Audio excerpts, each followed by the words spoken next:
அனைவருக்கும் வணக்கம். இன்றைக்கு பார்த்தீங்கன்னா பொங்கல் தொகுப்புக்கு ஒரு 3000 ரூபா தமிழக அரசு வழங்கியிருக்கு. இப்போ ஒரு 2 நாளைக்கு முன்னாடி சமீபத்தில் ஒரு 5000 ரூபா.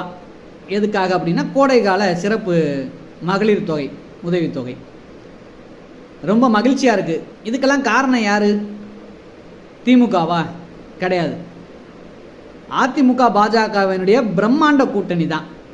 இந்த பிரம்மாண்ட கூட்டணியை பார்த்து வியந்து போய் ஒரு பயத்தின் வெளிப்பாடு தான் இது. இதை இன்னொரு விதமாகவும் நான் பார்க்குறேன்.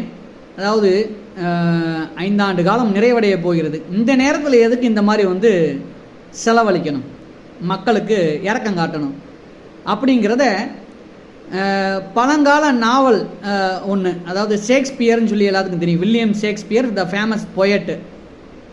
அவர் மெசர் ஃபார் மெசர் அப்படிங்கிற ஒரு புத்தகத்தில் ஒரு நாவல் எழுதியிருந்தார்.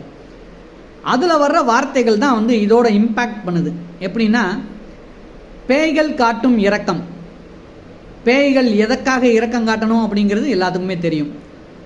இதை ஒரு சிறு கதையோட நான் ஒரு சம்மந்தப்படுத்தி சொல்கிறேன். என்னென்னா, வேடன் கதை தான்.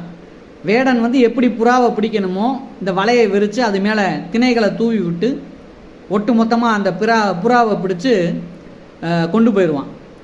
அந்த மாதிரி தான் திமுகவோட செயல்பாடு இருக்குது. இந்த வேடன் தான் திமுக.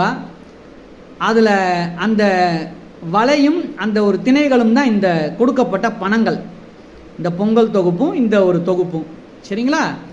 இப்போ இந்த புறாக்கள் எல்லாம் அதை சாப்பிட உட்காந்துருச்சு.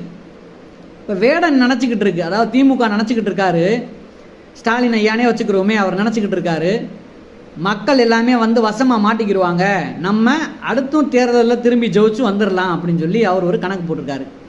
ஆனால் பொதுமக்கள் இப்போ ரொம்ப விழிப்புணர்வோடு இருக்காங்க. அவங்களுக்கு எல்லாத்துக்குமே நல்லா தெரியும் இந்த 5வது ஆண்டு காலம் மட்டும் ஏன் இப்படி செய்யணும் அப்படிங்கிறத சூதானமாக அவங்கெல்லாம் தெளிவாக இருக்கிறாங்க. அதனால் திமுக நினச்சது சத்தியமாக நடக்காது. மக்களாகிய அனைவரும் ஒற்றுமையாக இருந்து பறந்து ஓடி விடுவார்கள். அதிமுக பாஜக கூட்டணிக்கு தான் வாக்களிப்பாங்க. நன்றி.